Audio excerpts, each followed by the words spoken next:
we'll be coming back out into open session. Do I have a motion to go into executive session? So moved. Do I have a second? Second. All those in favor signify by saying aye. Aye. Aye. Roll call. Roll call, Sikansky, Aye. Winner, Aye. Wysocki. Aye. Thank you. And I don't know if you said that the meeting is being recorded, so I'm just saying. the And meeting- well, the meeting's being recorded. Thanks. And give me just a few minutes to move people. For quality control and training purposes.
confirm we're back online.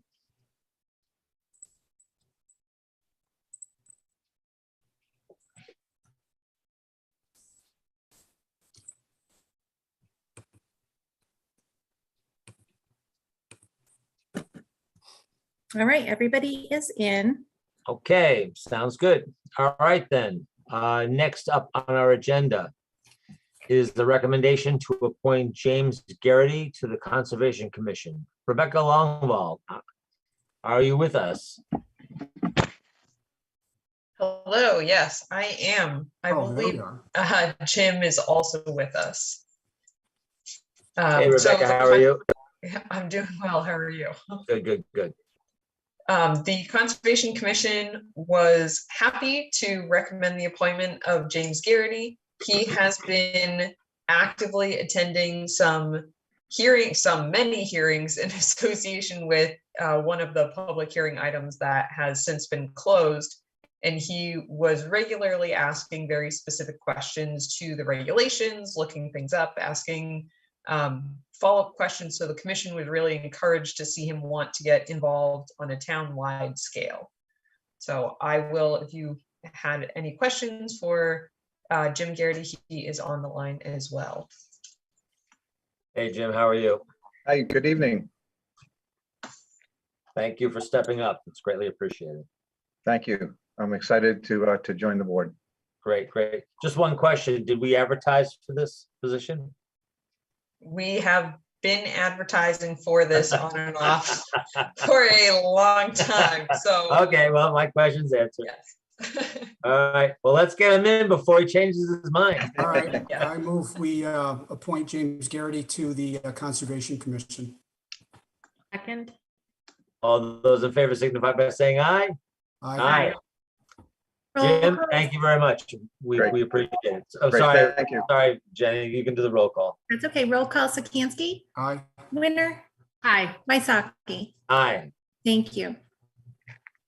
great. Thank you very much. We greatly appreciate you participating in town government. Great, thank you. Appreciate it. Thank you. Have a good evening. Have an enjoyable weekend. Thank you, you too. All right, next up is a request from Bolton Access Television for the release of $38,417.49 from the PEG cable account. Nikki, you're Oh, up. how are you guys? Good. We're great. We're great. I'm afraid I've lost my voice a bit, so I'm a little shaky at the moment. Well, that's great. Looks like we got like an extra 12 grand or something in capital money or something.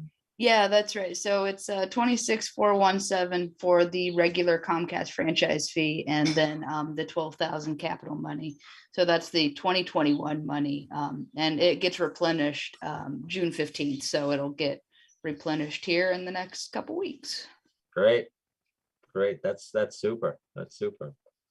Everything going well with the station?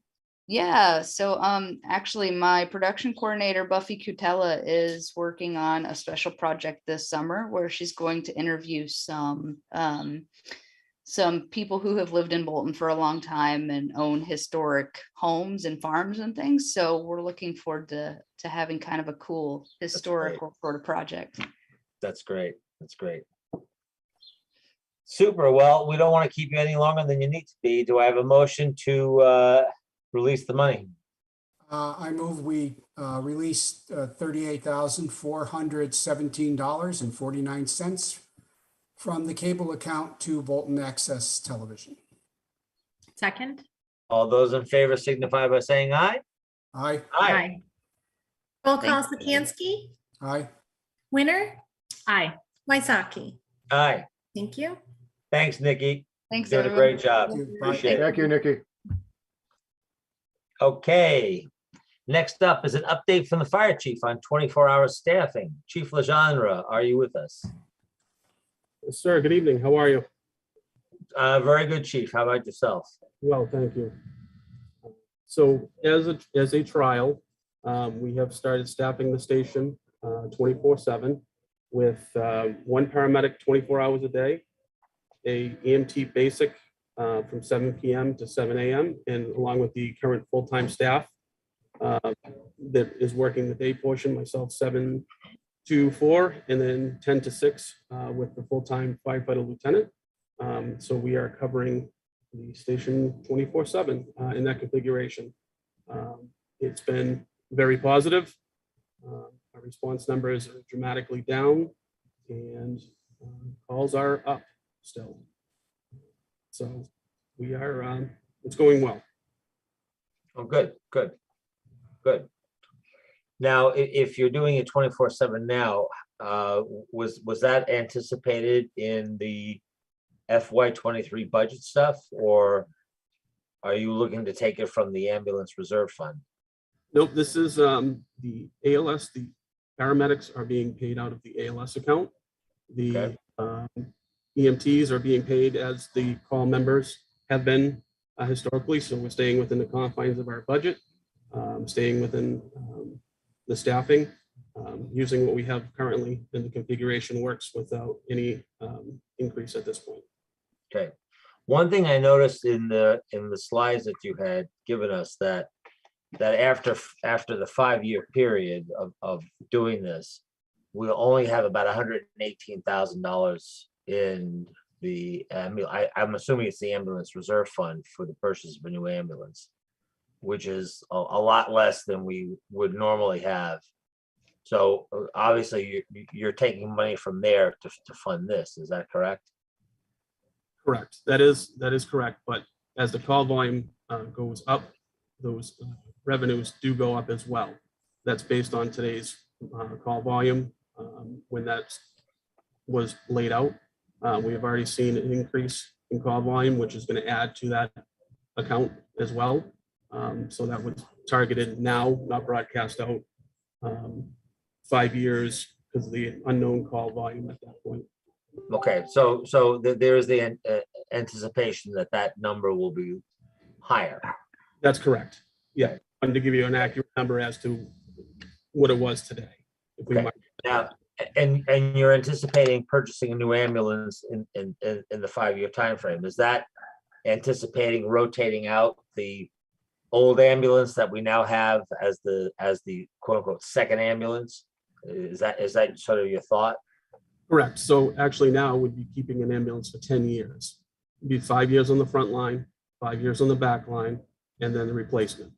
And then when the new one comes in, the current front line would move to the backup and so on. So basically we're maintaining ownership of that ambulance an additional 5 years from where we have been in the past. So front line, back line, and a replacement. Okay. So it's still 2 or is it 3? I'm hearing 2. I'm sorry, I should have clarified. Yeah. But when it comes in the door, it's the primary. 5 Okay. years, it moves to the backup, and then we Okay. in the life cycle of one ambulance. So Okay. Gotcha. two. Gotcha. Any other questions for the chief? I got the impression there was going to be an ask somewhere in here, but I'm not clear what it is.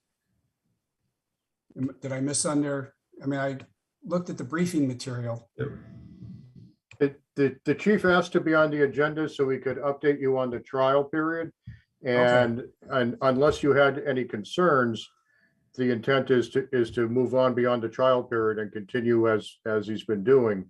So this was an opportunity for the board to ask any questions and express any concerns that you may have. But the assumption was if you had no concerns that he would continue with the way that he's operating currently.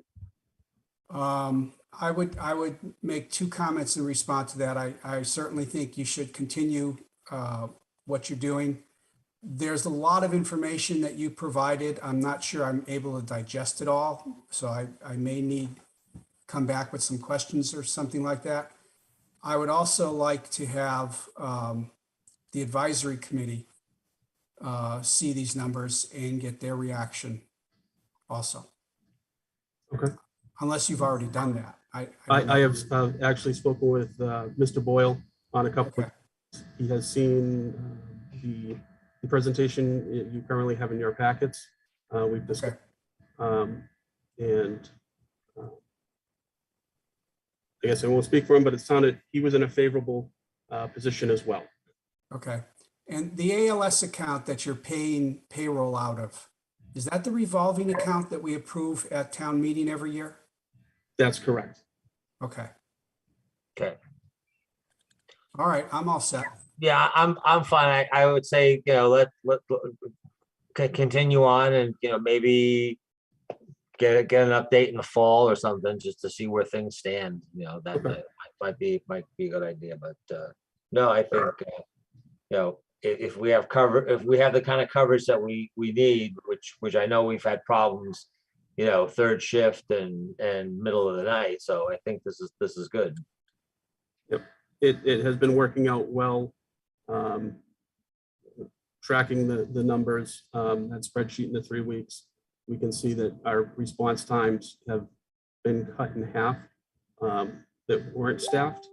Part of the ALS agreement, when we did receive our license, is that we would provide 24/7 coverage within 3 years. We are ahead of that schedule and Great. still maintaining the service, providing more hours of coverage in about a year and a half. So very pleased with that, that we were able to do that at this point. Yeah. Has this impacted at all positively or negatively on mutual aid to other towns? We have increased our mutual aid to the same towns and districts that we did prior. Now we have them 24/7. And we've actually expanded out. We've been doing more calls in the town of Clinton. We've been to Stowe at this point that we weren't going to because we have coverage 24/7 now. So we are seeing an increase. Okay, great. Hoping that bottom number that we discussed is going to be higher in 5 years. I have a question. I'd just like to add, if I may, that I think it's wonderful that we are offering the type of mutual aid that we can be a good neighbor, because several years ago, we were heavily reliant on mutual aid Right. from other towns. So it's nice to Yeah. be able to reciprocate and show our appreciation for what our neighbors have done for us in the Yeah. past. That's great. It's great to be on the other side of the coin this time. Right? That's great. I have a question for Don Lowe. Don, the money that's coming in from the receipts of this service and the people who are getting paid for payroll and all that stuff, is that going through our accounting office and our treasurer's office? Yes. Okay. Okay, good. I'm good. Anybody else have any Yeah, I'm questions? fine. Good. No. Don, do we need any vote or anything, or is just an update? No, this was an update Okay. and make sure the select board was comfortable and didn't have any questions. No, I'm good. I'm good. You're doing a great Okay. job, Chief. Appreciate it. Yes, thank you. Thank you. Thank Okay. you. Have a good Thank you, evening Chief. and a good weekend. You as well. Thank you. Take care. Bye-bye. Okay, up next is an update from the Master Planning Steering Committee and request for use of ARPA funds towards the master plan consultant. Who do we have? Hi, this is Valerie. I'm here Hi, Valerie. with Bob Romer and Brian Boyle, the chair and vice chair of the Master Plan Steering Committee. So I'll try Hey, not to guys. take too much time here. So before I get into the current request for an allocation from the town's ARPA funds, I just wanted to provide a brief update on the work of the Master Plan Steering Committee. So I recognize it's been some time since the master plan was discussed at a select board meeting. So I'll go back to October. So in October, we held a successful first forum, which was intended to orient residents to the master plan process, while also actively gathering feedback on several core components of the plan, like housing, economic development, open space, rec, other topics like that. So we received a lot of fantastic feedback and comments from residents to help us form draft visions and goals for the community. That process did take many hours of volunteer time and staff time. For me personally, I was reflecting a lot on the need for consulting assistance in order to help with future forums and to help move the process forward.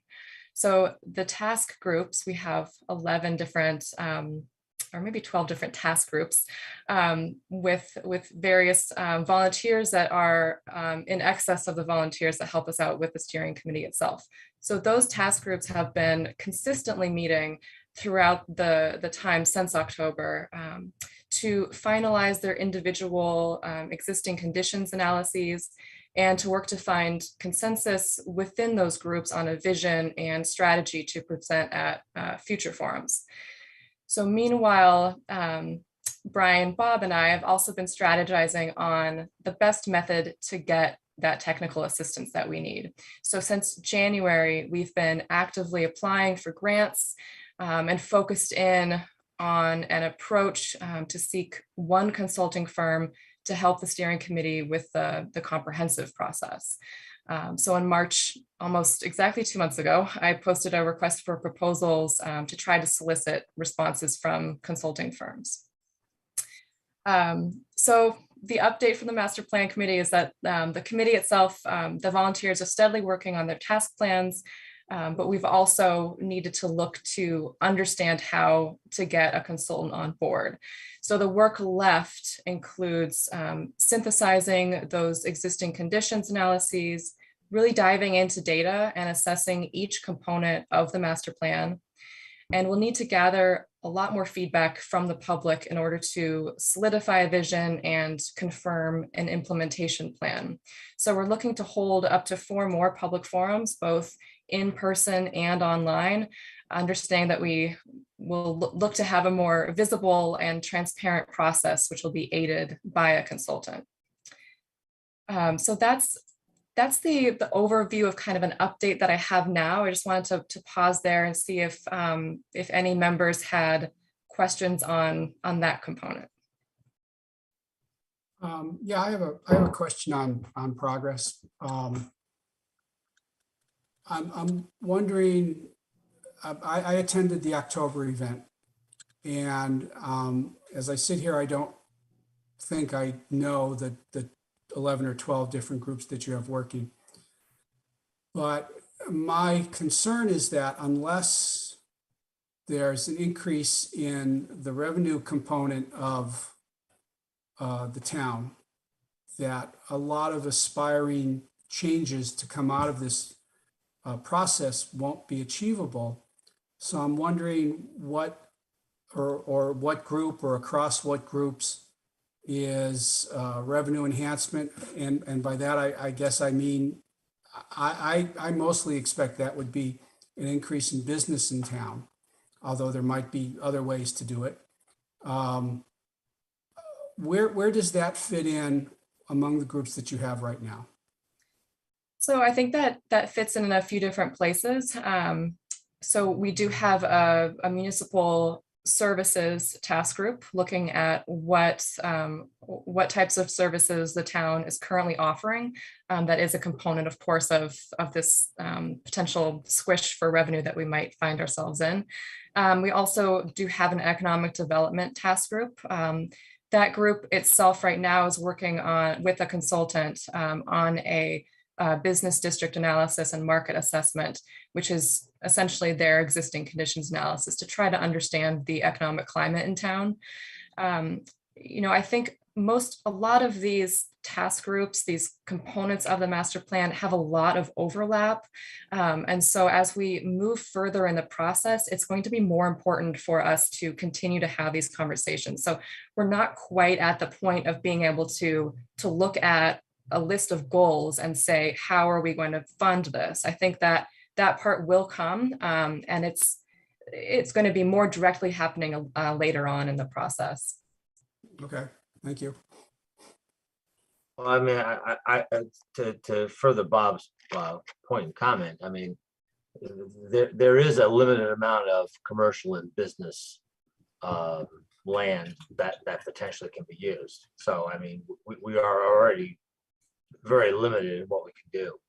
I can recall quite a number of years ago when we were looking at setting the tax rate we would need the equivalent of 9 to 11 international golf courses to cut the tax rate by $1. So yeah, I think we need to be careful relative to, bringing in more business is going to be a panacea here. I don't think it is.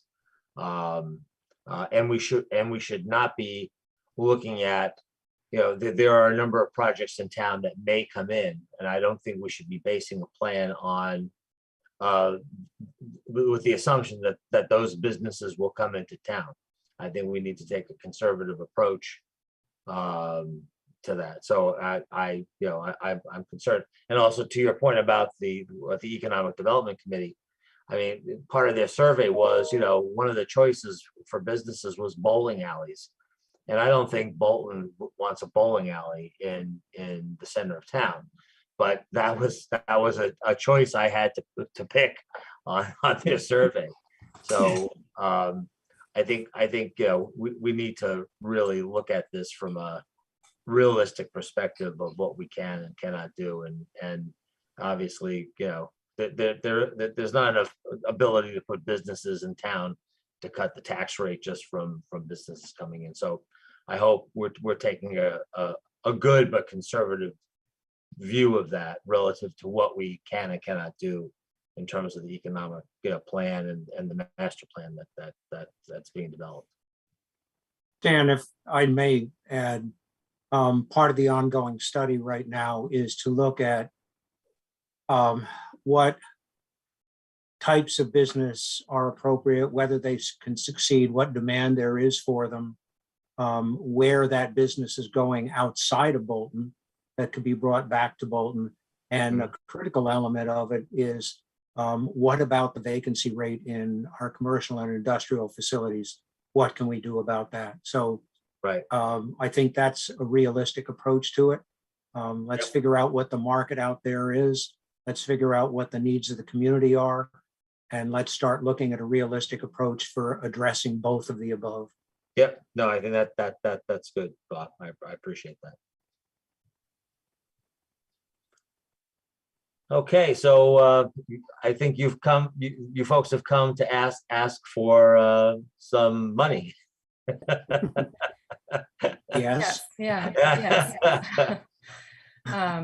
Right. So this request is again goes to the strategy of looking for one consulting firm to help with the full master plan. So we were successful in getting $30,000 through annual town meeting. And over the last 2 months, while I've had this request for proposals posted, I have not received any proposals. And I have asked the consultants who I know hold the document to provide any feedback they can on the content of that RFP and what issues there might be that's preventing someone to provide a proposal. And they really have pointed to a lack of committed funds. So now that all of these consulting firms are quite busy, I think with other state laws that are requiring other communities to quickly change their zoning bylaws, a lot of these consulting firms are quite tied up with commitments they've made to other towns. So they have essentially told me that unless we have over half the project funded, they wouldn't feel needed, like a proposal is needed. Okay.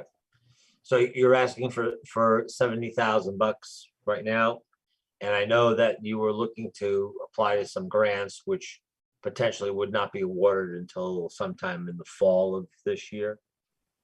Okay. That's correct. Yes. So we are looking.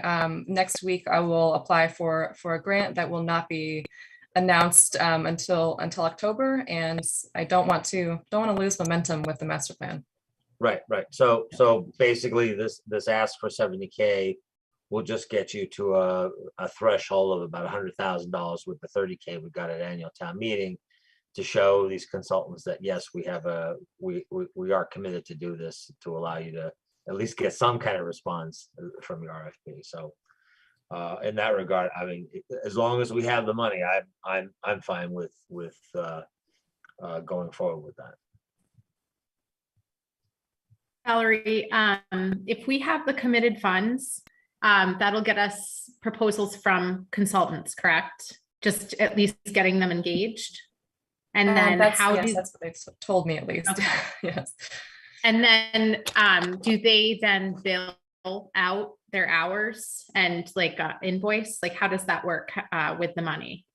Yes, exactly. It's works just like you know, you may have used peer reviewers for projects with other departments. It works just like that, basically. So regularly they would provide us with invoices, and we'd be able to ensure that our ledger has enough. Let me add one additional perspective to this, that as we've seen more and more with grants are awarded to people who have indicated that they truly have skin in the game. Yeah. And the more skin in the game you have, the better your chances are of getting the grant. And over and above the ability to convince consultants to bid, and I've been on the other side of this, and I thoroughly understand their perspective, particularly with development operations. There is that issue of we have a much higher probability of obtaining grants in the future if we have the money committed by the town. Yep. Yeah. Assuming you get the money and assuming you move forward with these RFPs, when would work start or commence with these consultants roughly? So I have included a few amendments to this RFP, and one of them was to allow some flexibility with the start date, understanding that they may be firms may be overcommitted at this point. Mhm. So we would be prepared to start on or before July 1st. However, it could be that in a proposal, a consultant says that they're not actually available until August 1st or September 1st. So the timeline with a consultant will be proposed within that proposal. So yeah, Okay. a little hard to predict. So the real potential start time is closer to when we might be awarded some of the grant money that you're going after. So yeah, okay, yeah, I'm fine with giving you the 70K and the ARPA money. Bob, the questions? Anything? No, I'm ready to make a motion if no one else has any comments. I'm good. So All right, so I move we authorize the release of $70,000 of ARPA funds for the use of the Master Planning Committee to hire a consultant. Do I have a second? All those in favor signify by saying aye. Aye. Roll call, Sikansky, Aye. Winner, aye, Wysocki. Aye. Thank you. Thank you so much. I really Oh, appreciate you're that. very welcome. Thank you very Yeah. much. Thank Yeah. you. Thank you very much. All right, thank you. Have a good evening and have a great holiday weekend. Thank you. You as well. Yeah. Okay, we're we're just about 5 minutes ahead of schedule, which is always good, being ahead of schedule than being behind schedule. Next up is a presentation by United Cultivation LLC of preliminary plans for a possible cannabis retail location at 476 Main Street. Michael Spengler, are you with us? Yes, good evening. Good evening. How are you tonight? I'm doing well. How is everybody? Best day of my life. Perfect. So thank you. By way of introduction, my name is Mike Spangler. I'm the CEO of United Cultivation. We're a Massachusetts-based vertically integrated cannabis company. Important to note, I have been doing this now for 17 months, but prior to that, I spent 5 years as the general manager of Future Electronics right on 41 Main Street in Bolton. So pretty familiar with the area. I ran that organization for the Miller family for the tail end of my career prior to jumping into cannabis. So spent plenty of time in Bolton over the years. Great.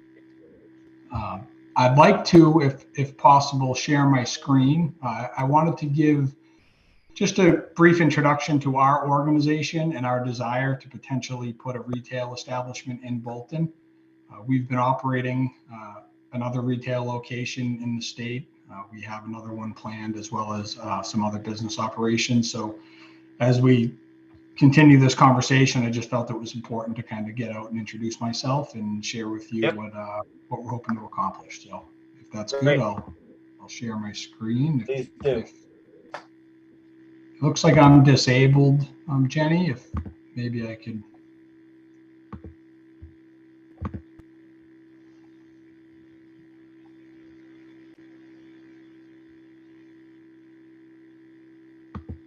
All right.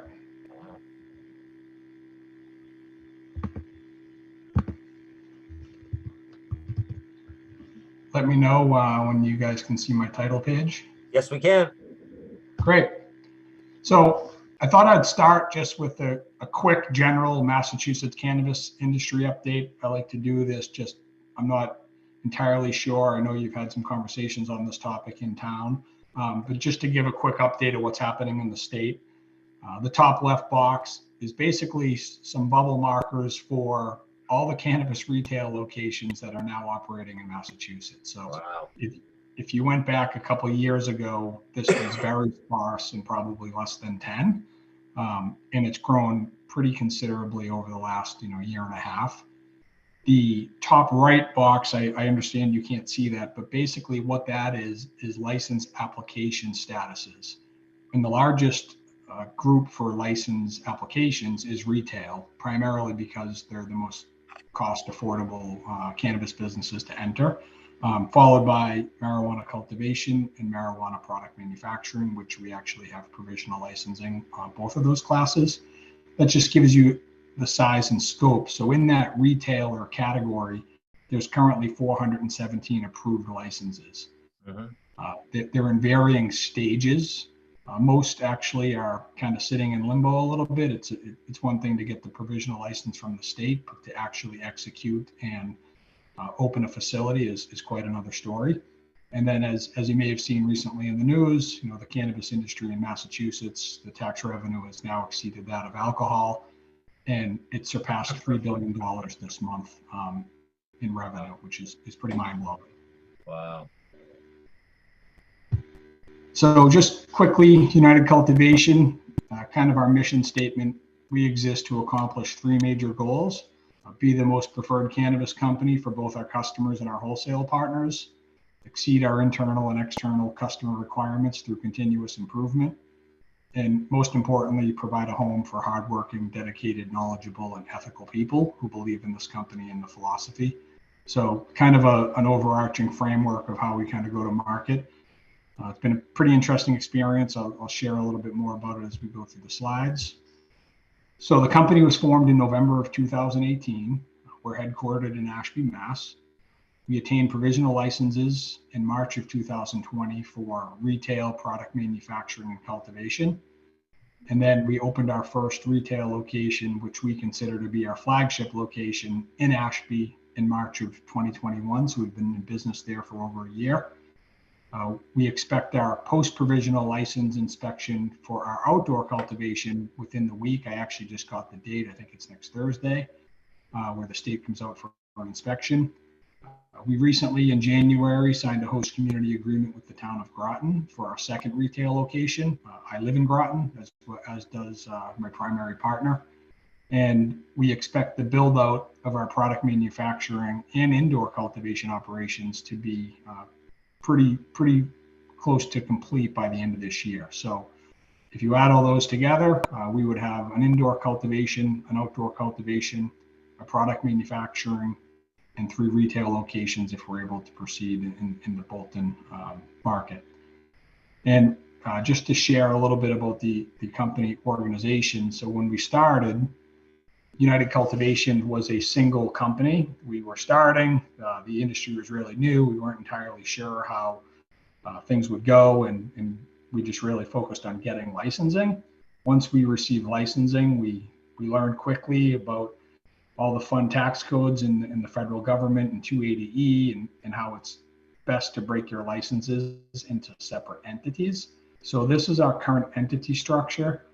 United Cultivation is a parent company.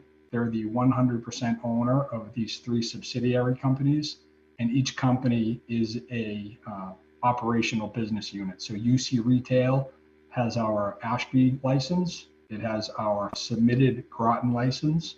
And then our product manufacturing has that license. And then our cultivation company holds our indoor and outdoor cultivation.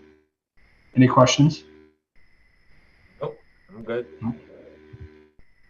This is our existing footprint, just to give you a little bit of a flavor of kind of what our look and feel is.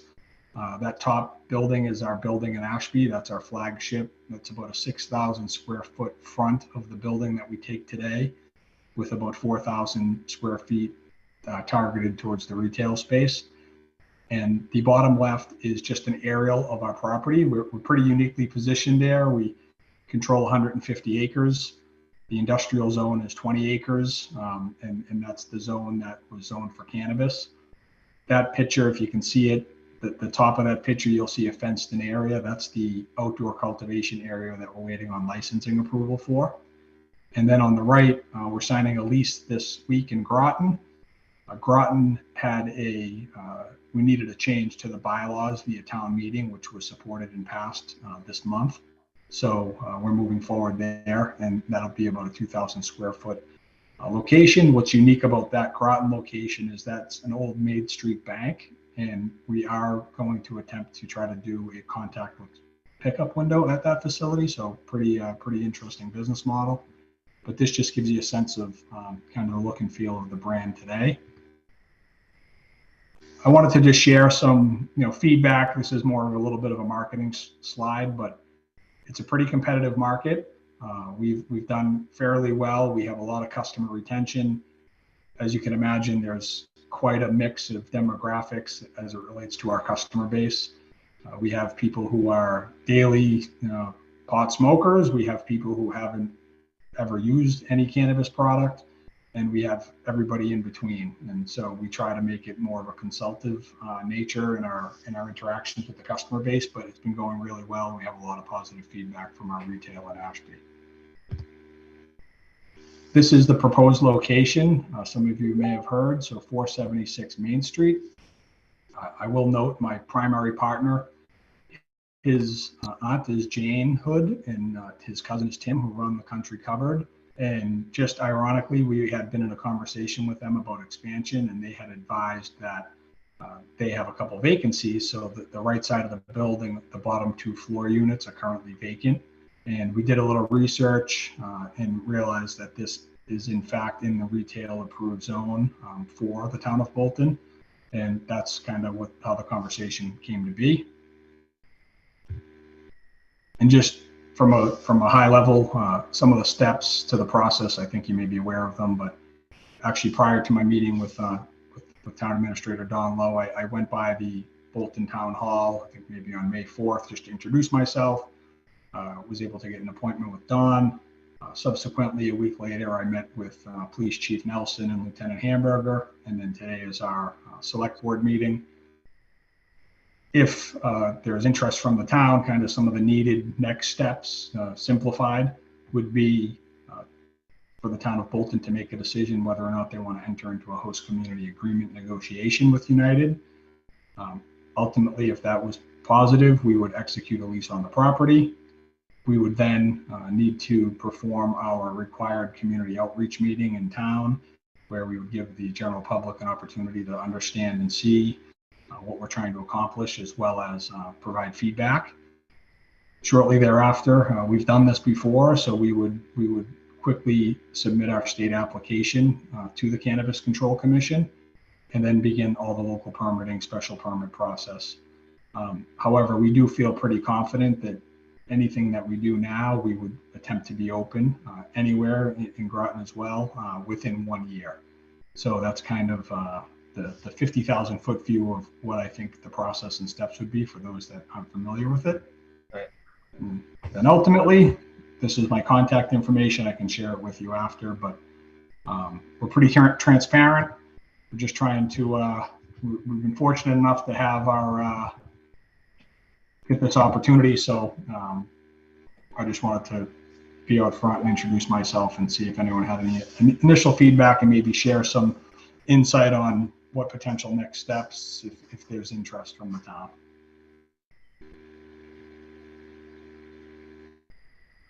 Bob, you're on mute. You're on mute, Bob. Thank you. Sorry. I don't have any questions at this point, but I'm very interested in proceeding. Great. Yeah, no, And PBI I don't have any questions at the moment, but yeah, certainly would like to move forward with the discussions to see where this goes. Great. Yeah, just to put some things in perspective, our store in Ashby, as you know, it's a small town. It's on Route 31. The traffic count is post-COVID is about 4,000 customers a day, not customers, cars a day. We do have a fair amount of New Hampshire traffic, but that store this year will roughly do like $6 million in revenue. So we anticipate the Bolton location, if we're able to succeed there, could be in the range of $8 to $10 million in revenue. How do you see there are two retail operations in Hudson?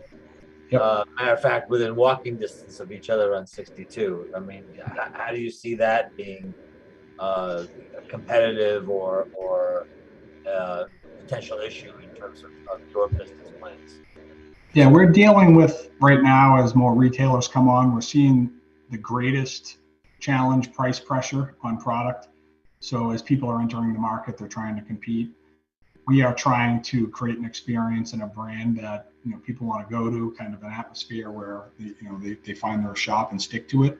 We have quite a bit of retention, but it's a little bit unknown how the market will adjust. One of the leading thoughts is that as price comes down, there'll be significantly more entrants into the market, because from a customer perspective, because it's said that 70 to 90% of daily cannabis users still don't even shop at dispensaries because the price is so high. So we think the next 3 to 5 years, from a sustainability perspective, is the demand's there. There's actually a challenge in the market today where there's more demand than supply. So we're seeing a lot of opportunity there as well. Right. And I'm assuming that this is strictly retail. There's no wholesale component here? No, this is retail. So the goal is for our Ashby facility to act as like the nucleus of the business and support our stores from there. But this would just be adult recreational retail only. Okay, cool. So. No, that sounds good. Don, do we need anything from the board relative to this at this point in time? If the board would like to proceed, and it sounds as though you would like to pursue this, the next step would be for you to pretty much do what you've done in the past, which is to authorize Brian Falk, our town council, and I to commence discussions with Mike and his team regarding the potential for a host community agreement. Okay. All right, I will move to authorize Don Lowe and town council to enter into discussions on an HCA with United Cultivation. Do I have a second? Second. All those in favor signify by saying aye. Aye. Roll call, Sikansky, Aye. Winner, Aye. Wysocki. Aye. Thank you. Thanks, Mike. We appreciate you coming tonight. Very Yeah, look forward interesting. to it. Thank you. Look forward to the process. Thank you. Have a good Good to evening. see you again. Thanks. You too. Have a good evening. All right, now it comes at the portion of our program, the most anticipated portion of our program, which is the town administrator's report. Don Lowe, you're up. You're on mute, Don. Some people would prefer it that way, Mr. Chairman, but to expedite the process, I will unmute myself. With summer being imminent, I thought it would be a nice opportunity to raise the profile of the programs we have coming up for the summer from Parks and Rec. Lisa Sheppel just continues to do an outstanding job for us in creating and expanding programs.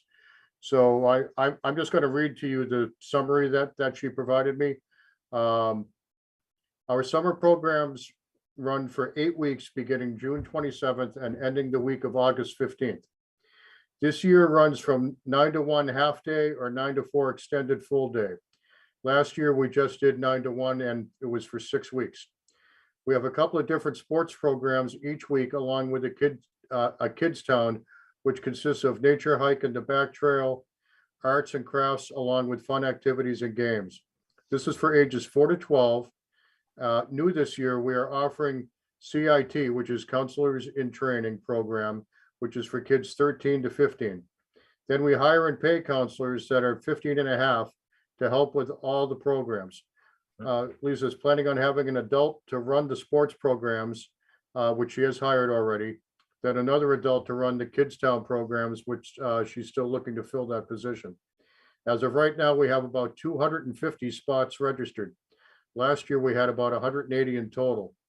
Out of those 250 spots, we have 65 kids staying for full days and the rest for half days. We have 3 weeks of swimming lessons in July, and they are July 11th, July 18th, and July 25th. These lessons run in the morning along with evening classes.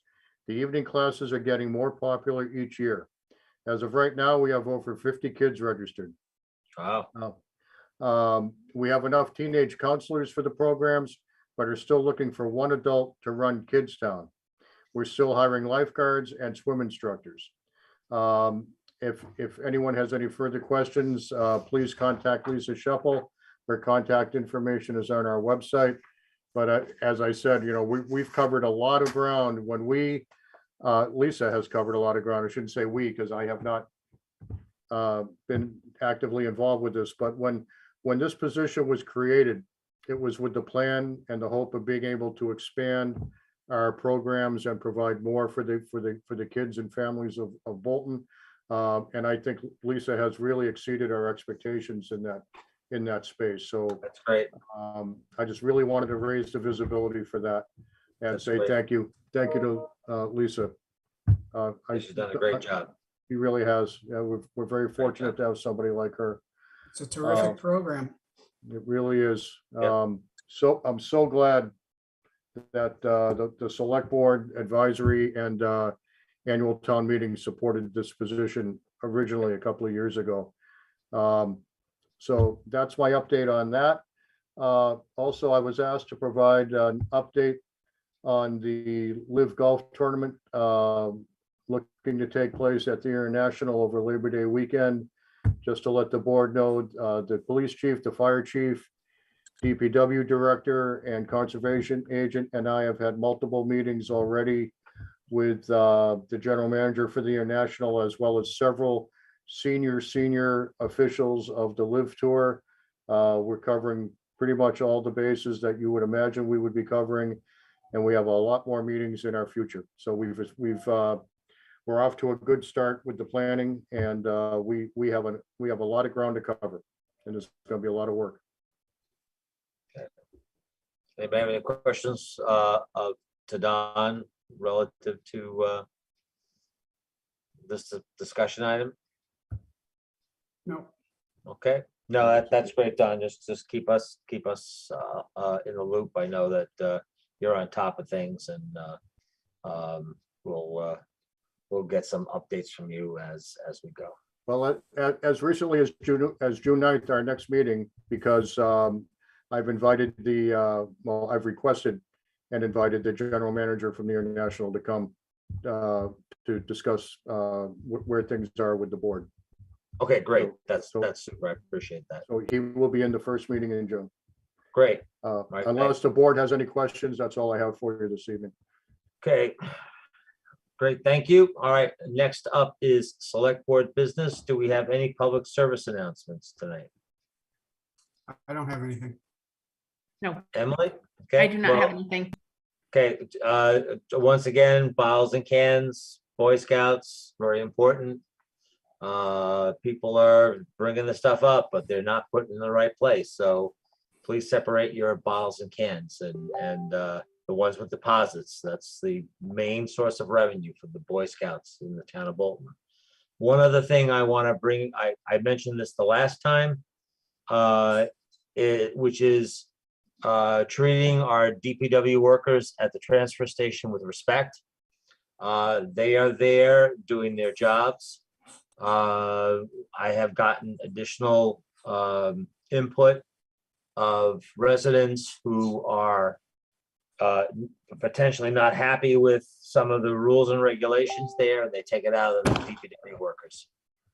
If you have a problem with anything relative to what goes on up there, you bring it to the attention of Don, you bring it to the attention of one of the select board members, but you do not take it out on the DPW workers. They're doing their job. They do a great job. And I'm starting to get pretty annoyed with how some of our residents treat our DPW workers as second-class citizens, and this has got to stop, and it will stop. I've had discussions. I will be having discussions with our DPW director. I'll be having discussions with our chief of police on this. You need to treat our all of our town employees with respect. They do a hell of a job. They bust their asses for this town. Don has said on many occasions he has the best staff that he could ever hope for, and our citizens should not be doing what they do in terms of the derogatory comments. So that's all I've got to say on that for the moment. I'll just add, Mr. Chairman, I'll reinforce that I am always here to and willing to discuss concerns from any residents, and the town administrator should be hearing that the DPW workers are there to do a job. They work very hard, but part of their sphere of responsibility is not to be the object of complaints from irate citizens. Exactly. Yeah, we're all in the phone book. You got a problem, reach out to one of us, not the DPW workers. Okay, next up is a discussion of the town administrator's FY23 goals, of which there are many, Don. Well, we'll see how many we can shave down off that list, but I think I've got like 89 goals, Don. oh, well, that would be a prime number, so that would be interesting. So There should be one per week. Oh, there you go. Well, we've already chopped it down from 89 to 52. Oh, Look at that progress. We are making progress. So as I committed, I provided you in the packet with, or Jenny provided you in the packet with my first draft of FY23 goals. It was meant to be a draft. I know we're not going to resolve or finalize anything tonight. I know this is to begin the discussion, but those were my initial thoughts as to a set of goals.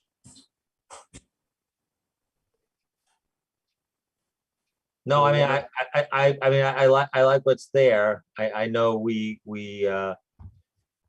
you and I talked today about potentially looking at some alternatives for a potential additional ingress egress from Florence Sawyer, which I think might be interesting to take a look at. I think there might be a number of potential options from that in terms of an additional route in and out to, as we discussed today, potentially, maybe adding a traffic light to the Mechanic Street 117. But I think I know that's problematic. For some reason, I always seem to manage to go to the transfer station or the post office right when they're letting everybody out from Florence Sawyer, and it is problematic on 117. And I understand it's also problematic for dropping off and picking up the kids there. So I mean, I think that might be one thing we might want to either add or substitute in relative to the list that's there. I would like to echo my support for what I would call a feasibility study of that. Mm-hmm. And by that, I mean, after a year, let's understand what the issues are, not I would not expect to be ready to go to town meeting with any requests for funds next year. Right. But let's just understand Yep. what the issues are. Is adding another method of egress feasible? I know that under under normal circumstances, this would entail conversations with conservation, the planning, the Department of Public Works. I would also emphasize, I think we should be including the police, the fire department, the paramedics, the EMTs, in order to fully understand how adding another avenue in or out of there would affect the safety of the children at Florence Sawyer. I know we're all very concerned about that. Yep. And I want to make sure we include the public safety people in on these discussions. And of course, I would meet with the superintendent as soon as possible. So there's an awful lot of stakeholders in that. I think that's an extremely important and significant issue to pursue. I would have said that before earlier this week, and the events of earlier this week just make it all the more important to me to see how, whatever we can do and whatever I can do personally to help create a safer environment over there, I will be delighted to work on. Okay. And as a sort of the product of this feasibility study would be a write-up that we could post on the town website. Pros and cons. Are there different ways of doing this? What are the different ways and the pros and cons of that? All of which would be to foster public discussion and get the word out on it. It might also be appropriate just to have some general public meetings to gather opinions and ideas during this feasibility stage. Yep. So, we don't have to decide on this tonight. I have one other comment on another subject, but I don't want to jump around if someone else wants to say more on this particular one. From my perspective, I'm good on this one. I think this is a good topic of discussion. And I think considering too, how many accidents happen on Main Street and, what kind of effect that has financially on the town and our public safety should be considered in the feasibility study. And, potentially looking into a second access road off of Berlin Road, potentially. There are wetlands back there, but there is space. I know that that's conservation land and there would need to be work with the Conservation Commission, but, even just looking at what the cost is. And then does the town pay for the detail that is there at drop off and dismissal at the Houghton building? It's not a detail, it's an on-duty officer. Okay. That knows they need to be there at a certain, now, if they're on a call, they don't obviously leave the call, and there is no traffic management if someone's on a call. Okay, I didn't know if that was a cost that would need to be considered in the feasibility study, but it doesn't sound like it's an additional cost. No, it's always an on-duty officer, and at the high school, even though you didn't ask the question, at the high school, it's the school resource officer who's there anyway. Yeah. Right. Okay. So, Emily, did you have any other goals that you haven't seen yet that you would like to talk about? Any other priorities to look into?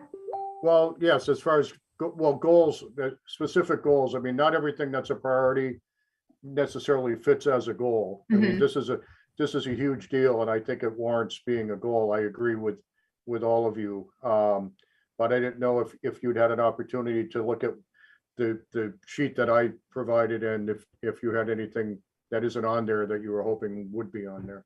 I did look at the sheet. I was very happy. I know we talked a little bit about the website earlier or during my campaign. But I think that is huge. I think our town website is very hard to navigate. During the town elections. I know people couldn't find the election information on there. It wasn't on the main page. So I think that's really important to an important focus. I think that something that I think would be important to look at in the next year is the DPW facility and creating some kind of a task force to do feasibility studies. I think that there are a lot of issues with that building, seeing that it was built when we had a much smaller population in town. And I would love to see that as a goal for the next year, getting a group of people together to start looking into that, looking into sites, potential grants, cost, what are the needs for the department, how do we get their building up to code and safe for their health, and providing a good working facility with adequate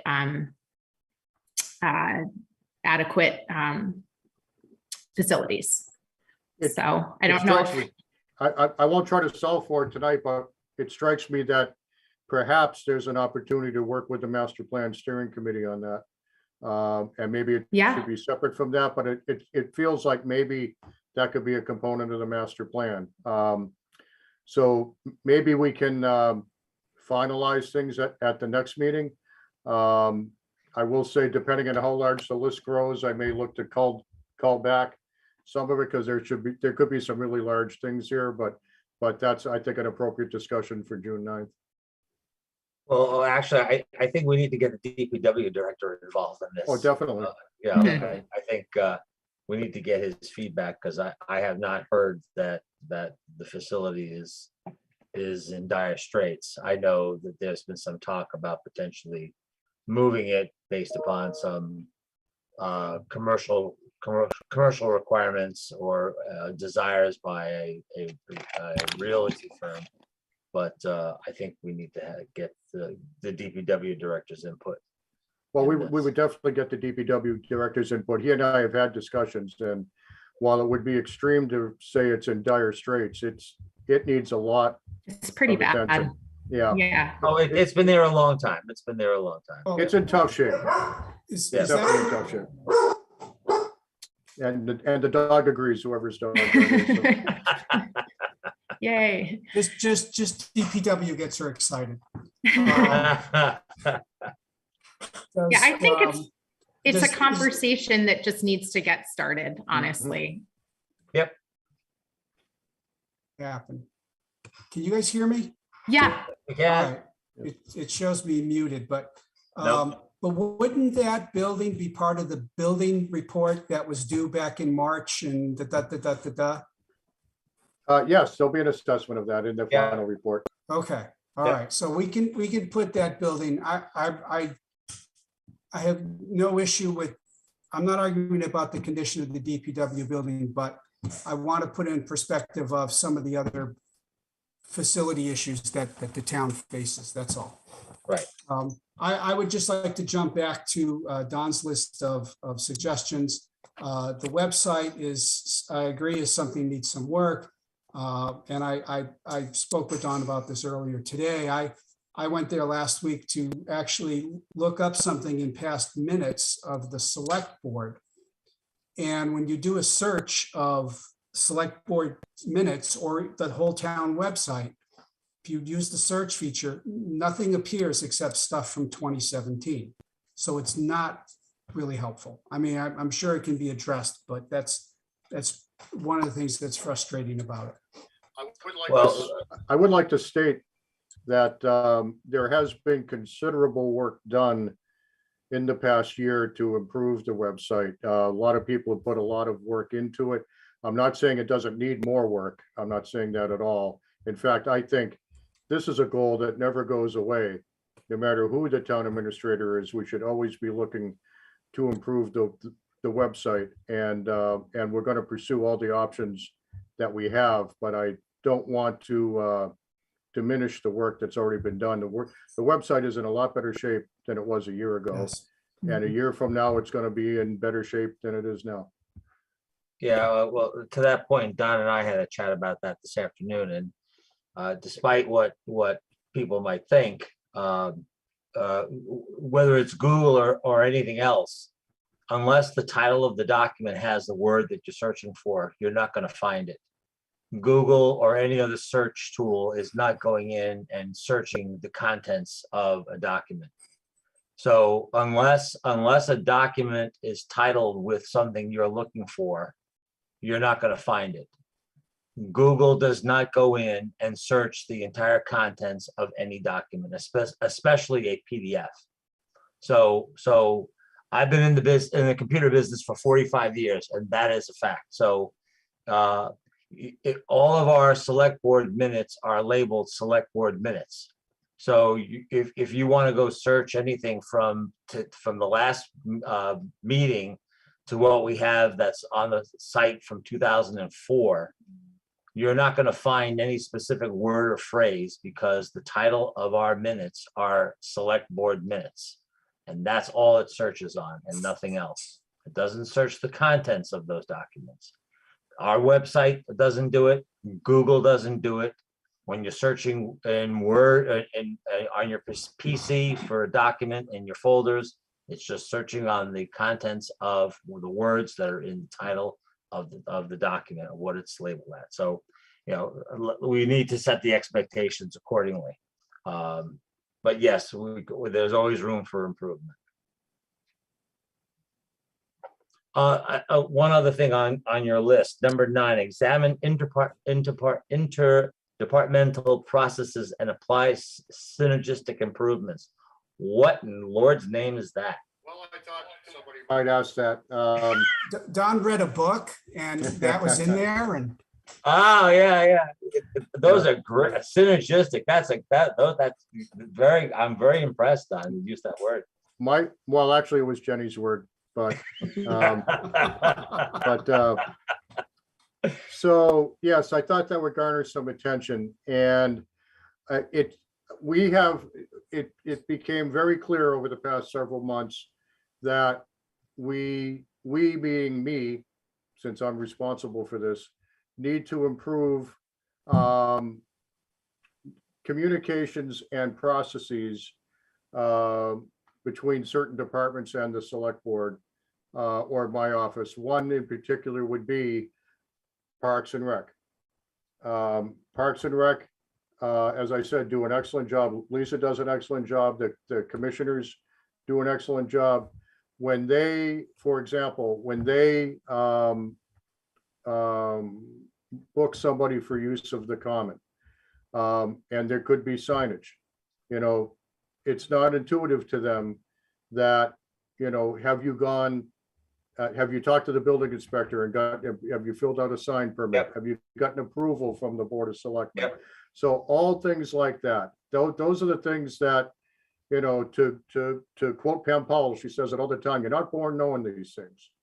So I think it's my responsibility to meet with whoever the appropriate department staff person is, and it's not just Parks and Rec, to make sure that all appropriate questions are being asked up front, or people are being directed in a certain way, because certainly the groups coming in to use our facilities don't know this, right. and it's up to us to make it as easy as possible for them. Yep. So that's what I had in mind Okay. when Jenny and I wrote that. Okay, no, that sounds good. All right, anything else relative to this agenda item on town administrator goals for FY23? Okay, all right, then let's move on to the next item, which is discussion of meeting spaces for the select board. yes, well, I will start the discussion. As we sit here, the ability to conduct Zoom meetings strictly, or conduct select board meetings strictly over Zoom, looks like it's going to end at the end of June. If we are going to be gathering together, I would like us to be gathering together in the training room or the meeting room of the public safety building instead of the select board room on the bottom floor of the town hall. And why is that? I think it's, well, first off, the ventilation and the lighting is much better. It's easier to get into. It's handicap accessible. One of the things that I really like about the public safety building, the way it's set up, is that if you're a first-time visitor or someone who doesn't attend these meetings very often, if you walk into the select board meeting room right now, everybody wants to know who just walked in. You can't just walk in and not get noticed. You may not interrupt the proceedings, but everyone's going to turn and wonder what's going on. You can walk into the back of the public safety building, sit down, and you won't be causing as much, you won't be as much of a distraction, which I think is a big plus for. I need to correct that. You cannot do that. If you're going to enter the training room, you must enter from the lobby. The back door is a secure area, so you can't do that. Yes, but you could put the select board and the part of the room away from that lobby door.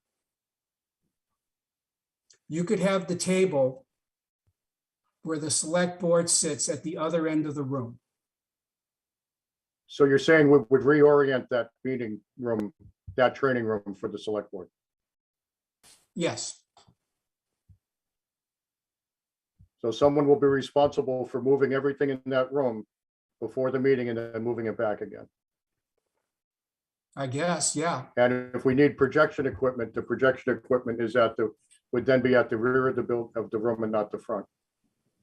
Well, let's talk, well, I wasn't going to go on a projection equipment. Okay. So maybe it's got to remain the same way it is. Okay. Okay. I'm not objecting to the space, Bob. I just wanted to make sure the expectations No, all are right, set properly. all right. My recollection was it was at the times I've been in there, it was set up differently. But be that as it may, it's still spacious. It's got better lighting. It has better ventilation. It's far more welcoming than the select board room that we have now. Well, Bob, I hate to disagree with you, but we have an existing room, which is the select board meeting room. It's been that meeting room for years and years. It is fully wired up and connected to Batco. The public safety building is not, and I believe in our packet you have read something from Nikki of the logistics and the cost to wire such. There are certainly other alternatives.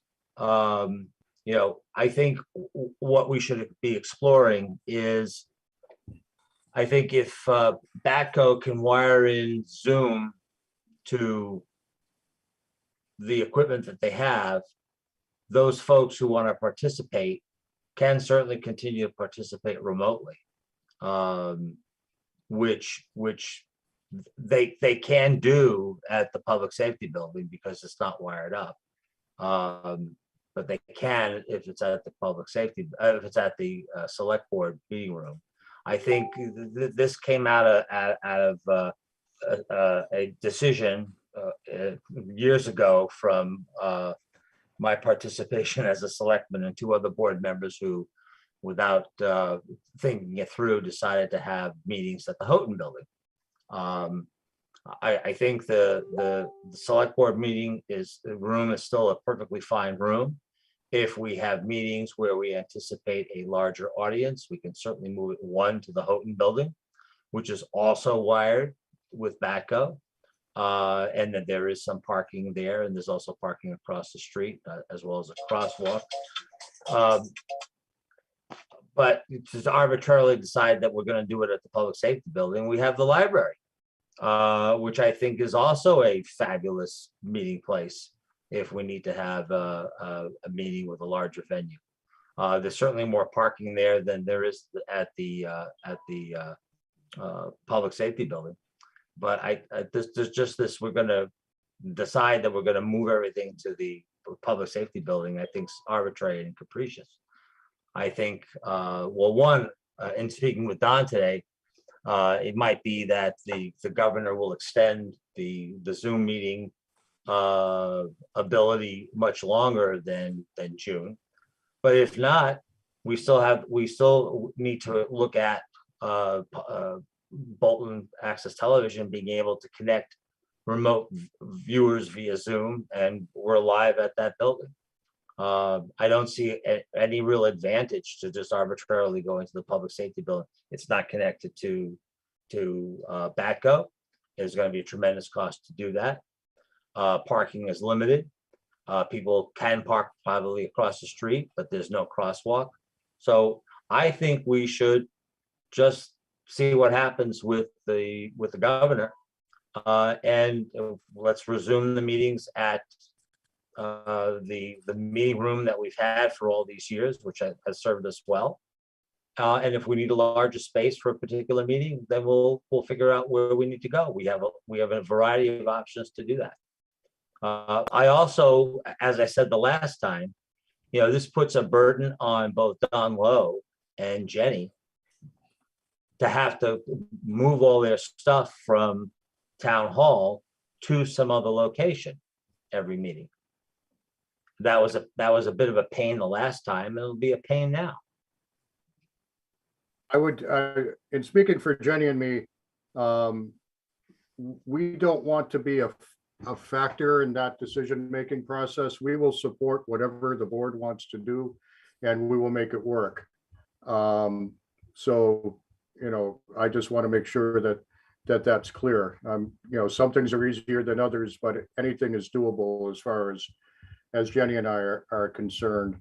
I did want to point out one thing relative to parking, because Jenny and I were over at the public safety building just the other day looking at the training room, and I was speaking with the fire chief, and I asked him, because you can't, first of all, you can't assume there's a lot of parking there. As you face the building, the only public parking is on the left-hand side by the lobby prior to the restricted area. That's not public parking on the right.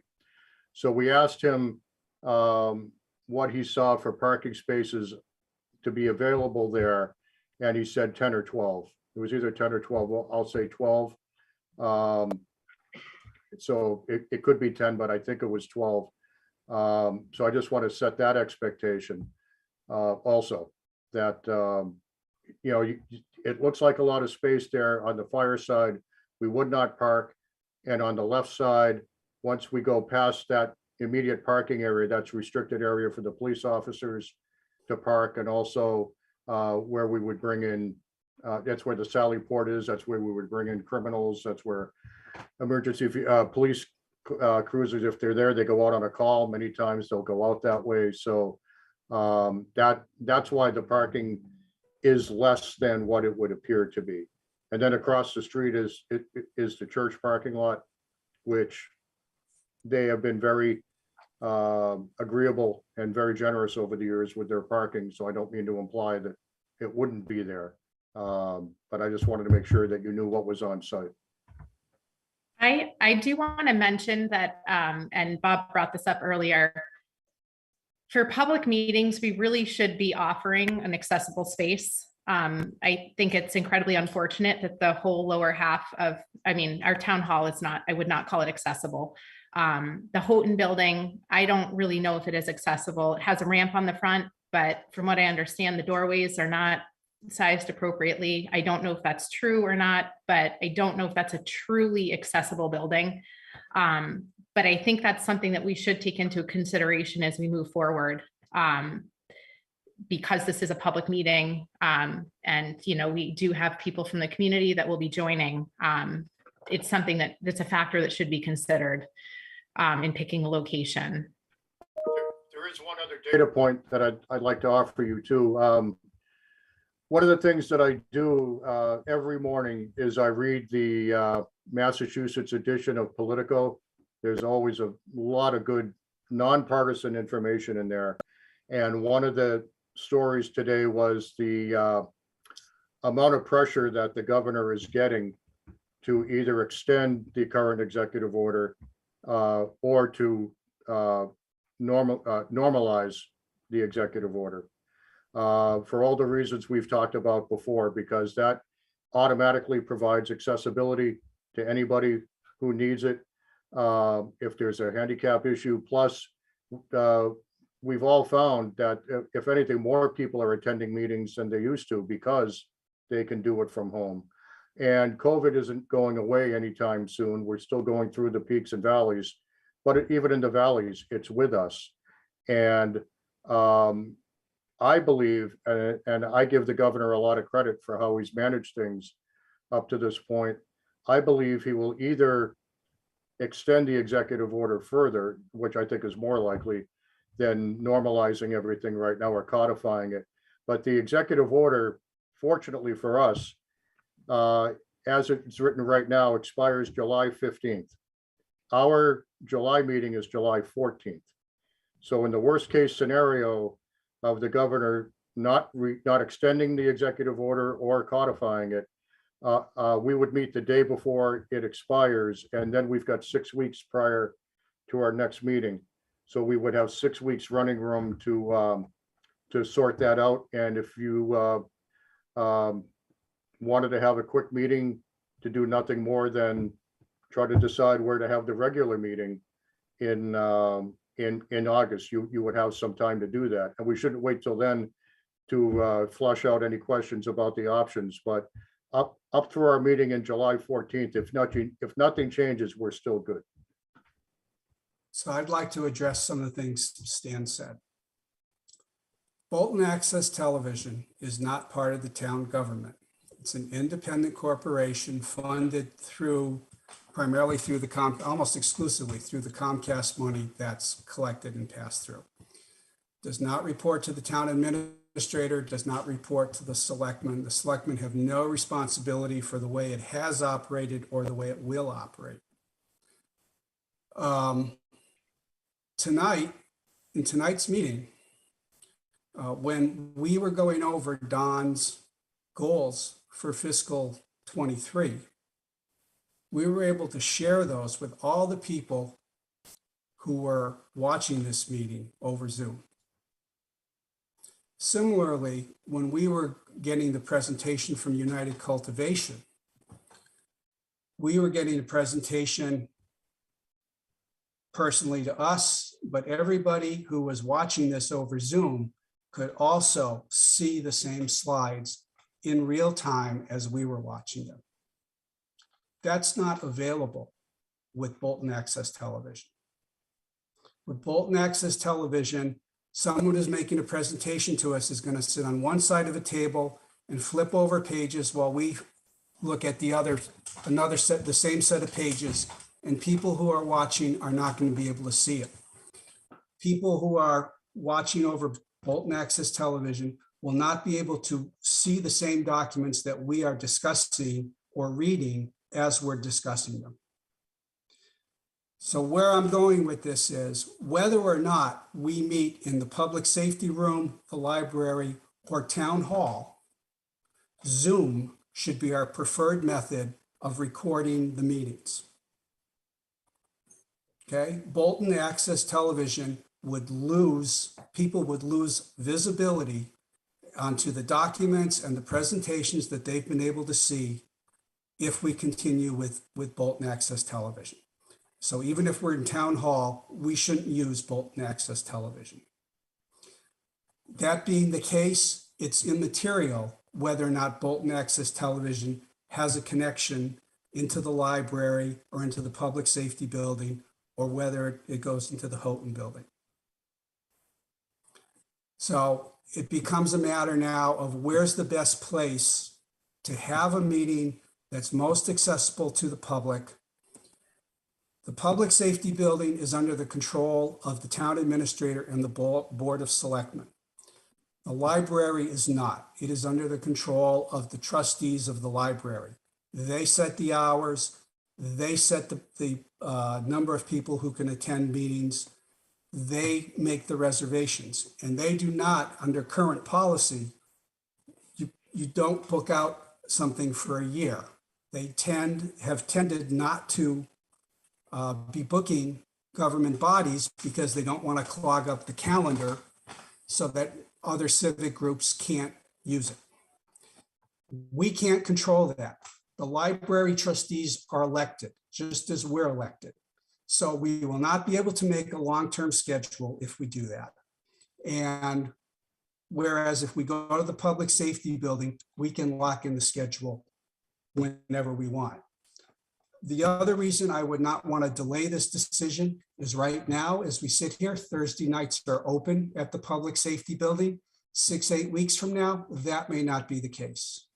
Similarly with the library, they're going to be booking other stuff out there while we're being indecisive, and it's going to make us tough to use that facility. So both the public safety building and the library are preferable to the meeting room at town hall.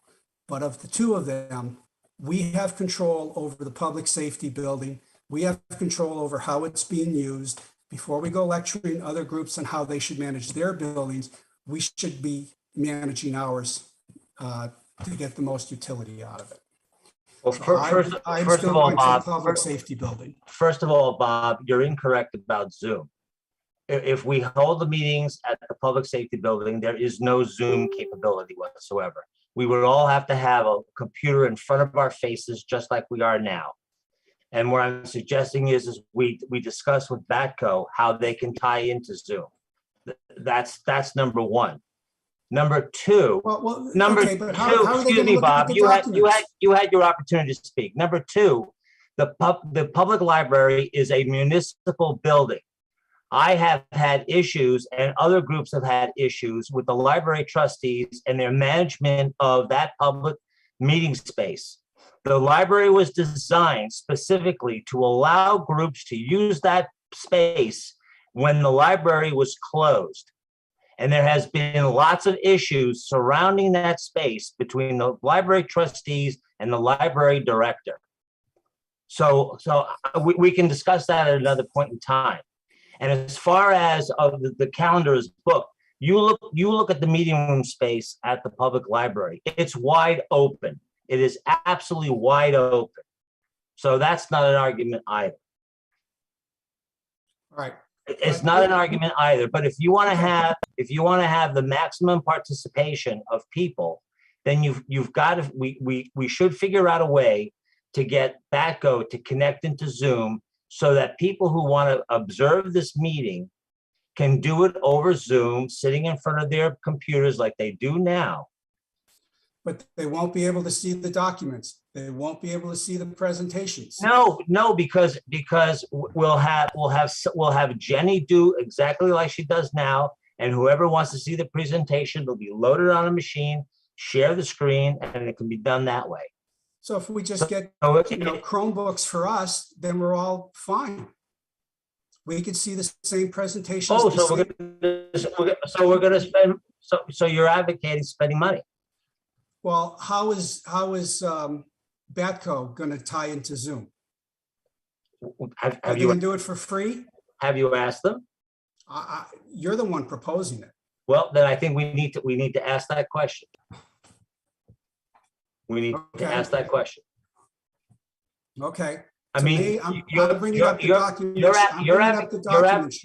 You're advocating we can't do anything with Batco live streaming at public safety building now because there's no equipment there. I understand that. I don't disagree with that. Okay, so I'm saying it's immaterial. So how are you going to have a meeting where you can have people watch it even live stream? You can't.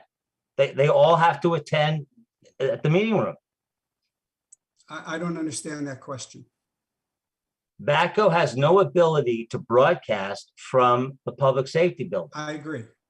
Okay, so how is anyone who wants to watch the meeting live stream going to be able to participate and watch it live stream? They can't.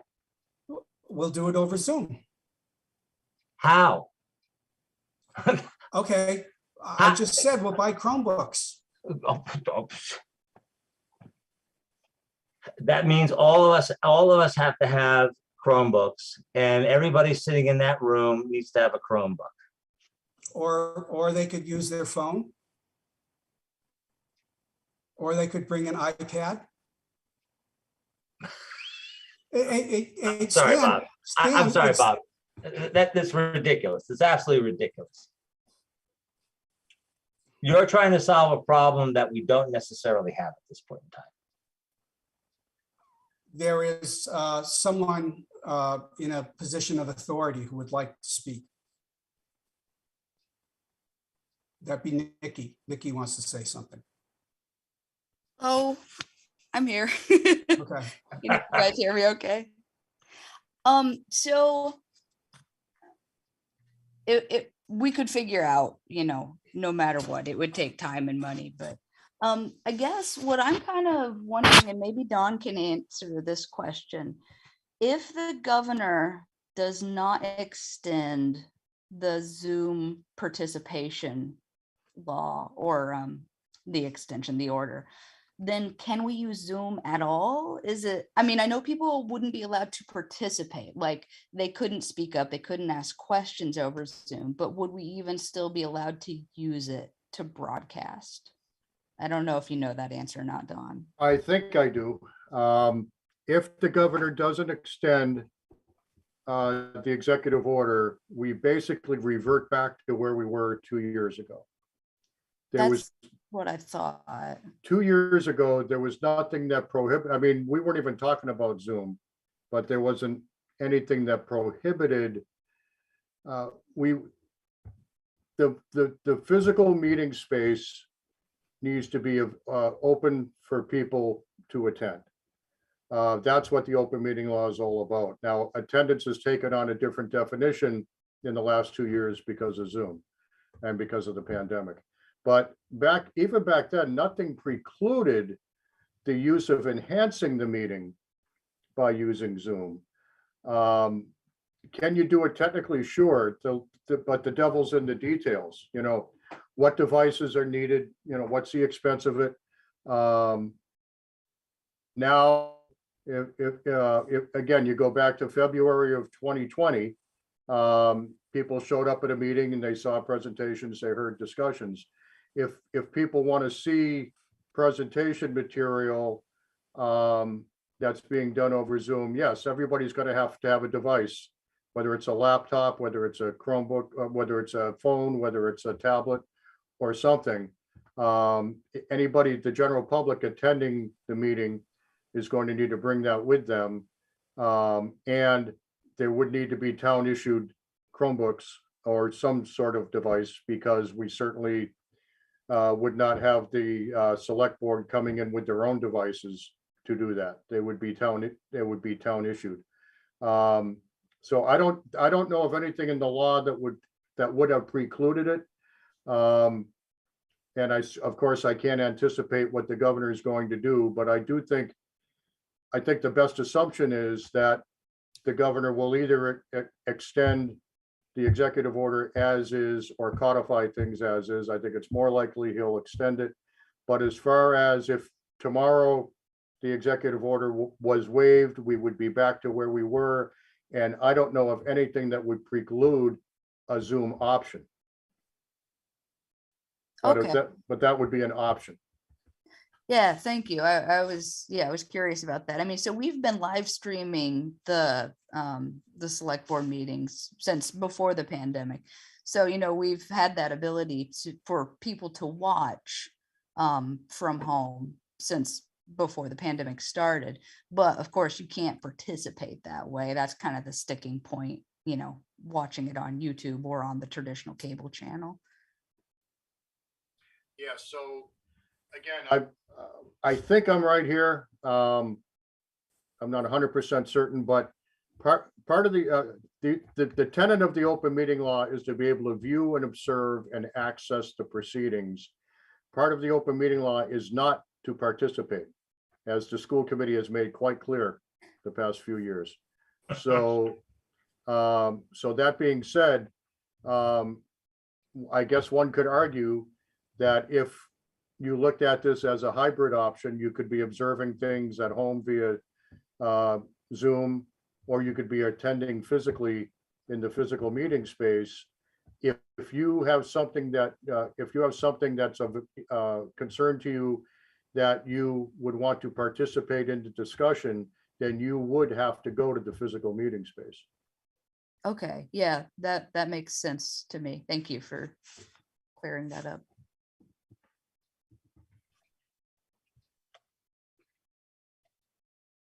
So Stan's on one side of the fence. I'm on the other side of the fence. And I don't know if Emily's ready to make a decision. I'm Switzerland. I guess my only concern, which I brought up before, is that we provide accessibility with a public meeting in whatever form that is. If that means that we are allowing people to participate via Zoom, or we are in an accessible space, I think that should not be a limiting factor. If it were to remain in the old meeting room in the first floor of the town hall, there needs to be some capability for folks that can't get there to participate.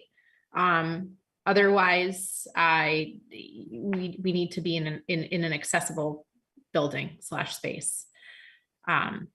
It needs to be equal opportunity for anybody who wants to participate and be present at the meeting. And that needs to be an option. I think that's my only concern, honestly. And I think the larger spaces are good for folks that are still very concerned about COVID, which is still here. Being able to distance themselves from others, or even to sit away from a group if they want to attend a meeting, is another thing to consider. But yeah, I think that those are my two biggest factors. Don, is there some way that we could get some type of ruling, even if the governor doesn't extend the Zoom allowance past July 15th, that obviously we need to be in a physical space altogether to have a meeting, but we currently do live streaming, and if someone has a real issue, they can call somebody to get a message to us. Can you find out whether or not, if we still have a Zoom component to allow audience participation to watch and to be able, those folks to be able to raise their hand and ask a question, whether that will be allowed? If, assuming that the governor does not extend.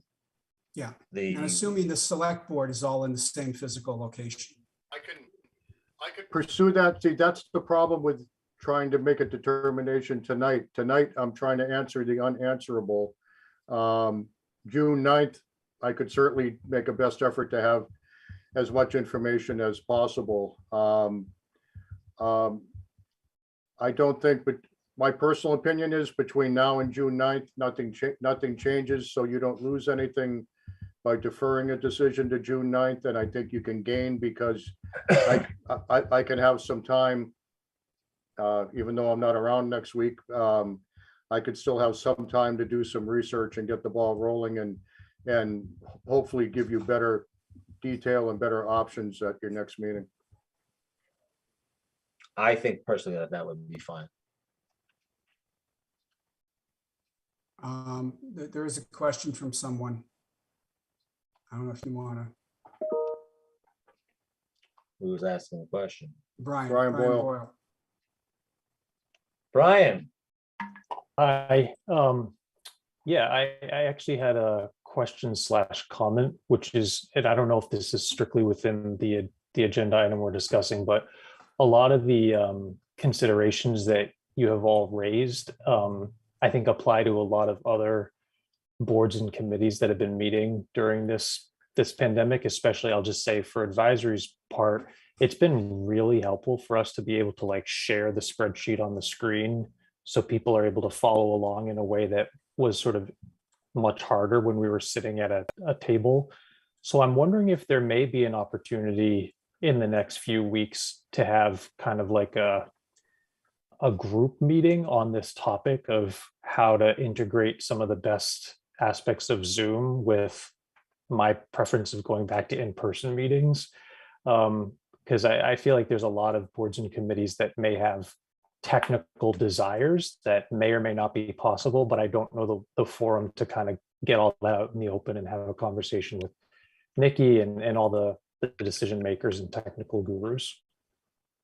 No, you raise a good point, Brian, and I think Nick is still on the call and meeting.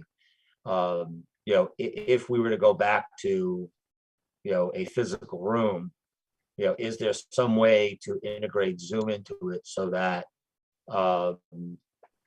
we can have people connecting into the meeting via Zoom and basically being able to see what's going on, and then have someone like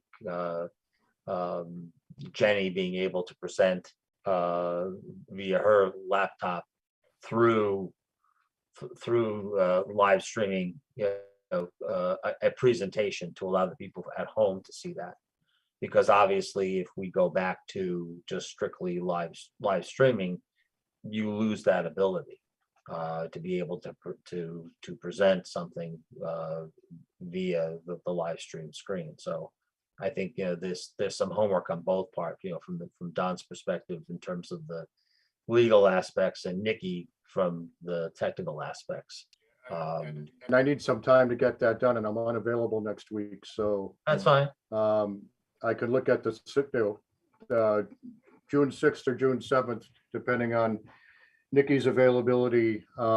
We can try to schedule a meeting with some of the key stakeholders, or at least get their concerns documented, so that when we're discussing, if it's just, say Jenny and Jen Markey and Nikki and me, if nobody else is available, at least we've captured the concerns of the key stakeholders and we're addressing them.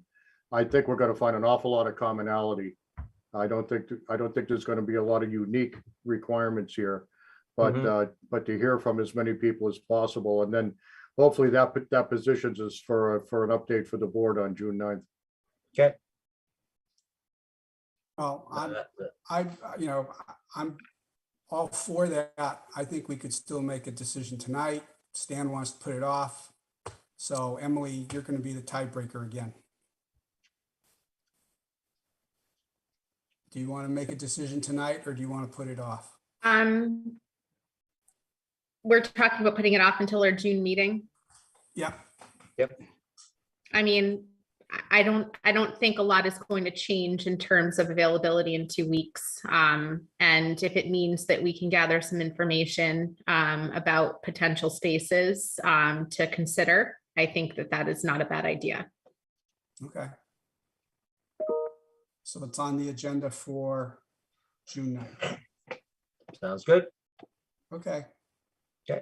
Well, that rolls very nicely into the next agenda item, which is future agenda items discussion. We've already got one.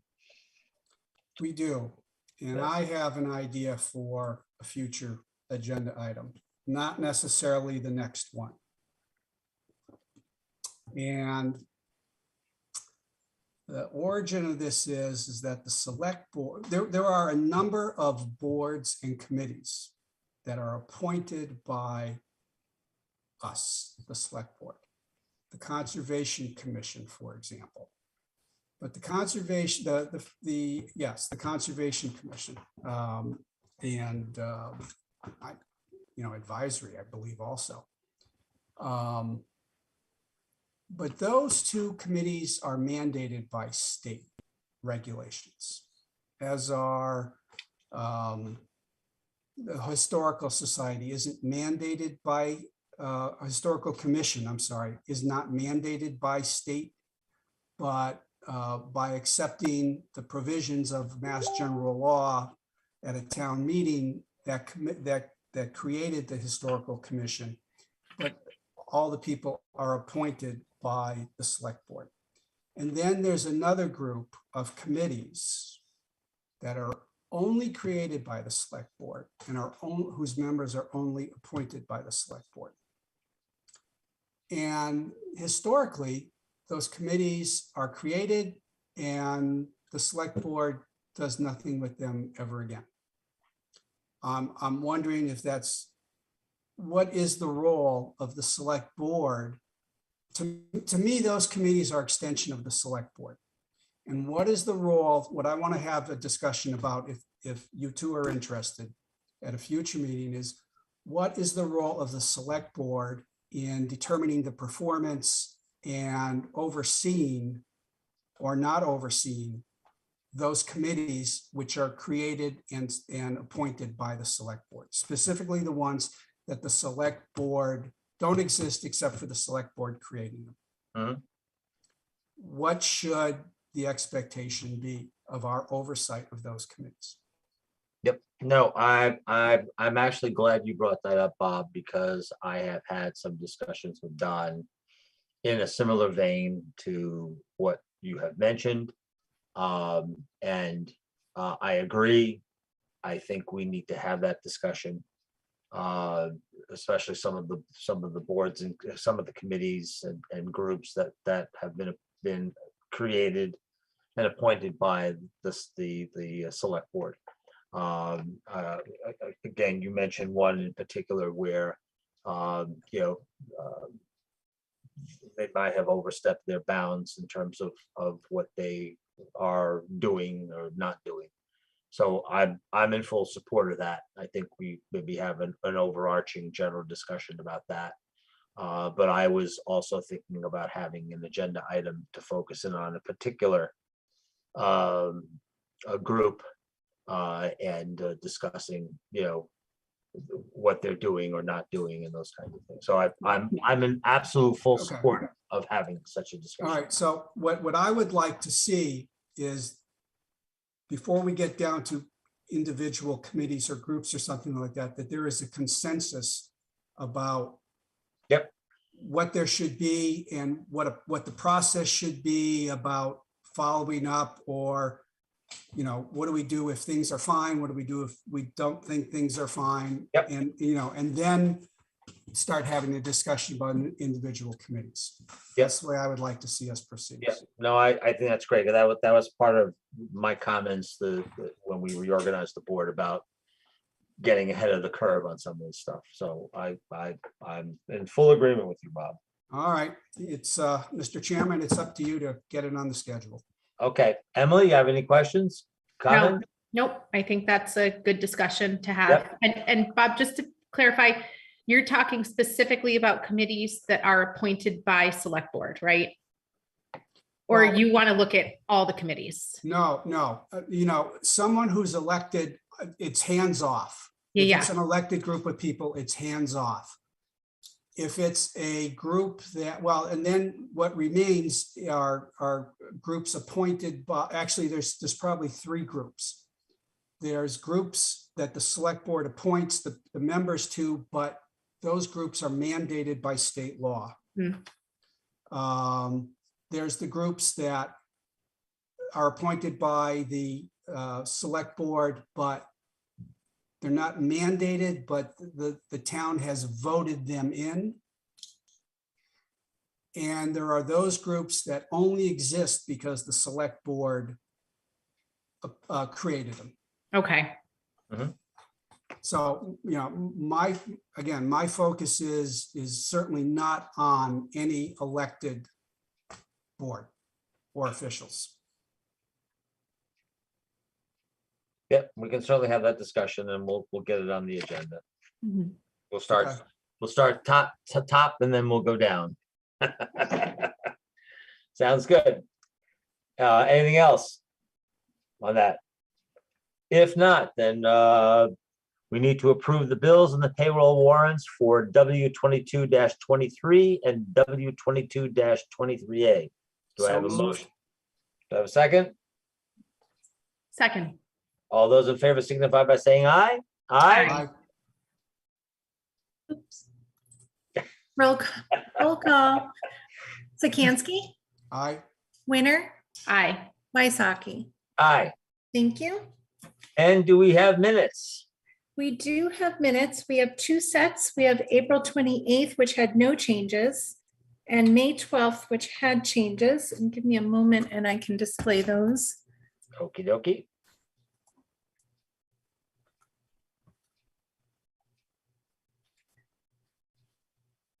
Changes.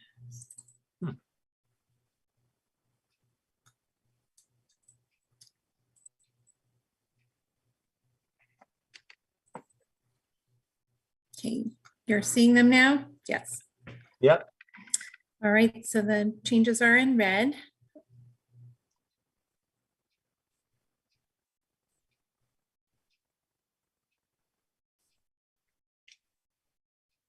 It's fine to me. A few more down here. Oops.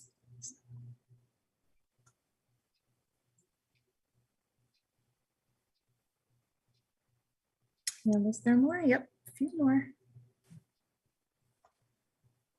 Okay, That's it. looks good.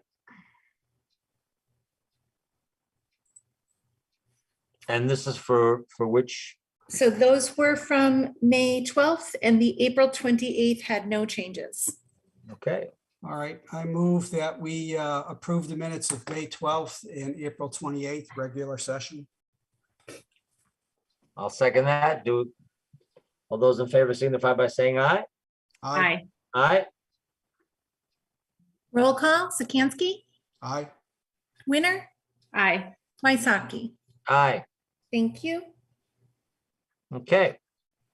Next up, we will be going into executive session pursuant to Mass General Law, Chapter 30A, Section 21A3, to discuss strategy with respect to collective bargaining with the AFS CME Council 93 DPW Union and the Teamsters Union Local 170, if an open meeting may have a detrimental effect on the bargaining or litigating position of the Board of Selectmen and the chair so declares.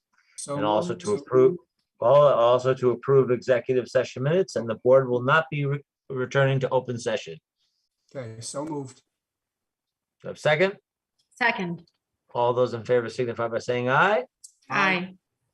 Aye. Roll call, Sikansky, Aye. Winner, Aye. Waisaki. Aye. Thank you. Give me just a moment. Okay, All right, thank you I everyone excuse participating in myself. the audience. Thank you, everyone.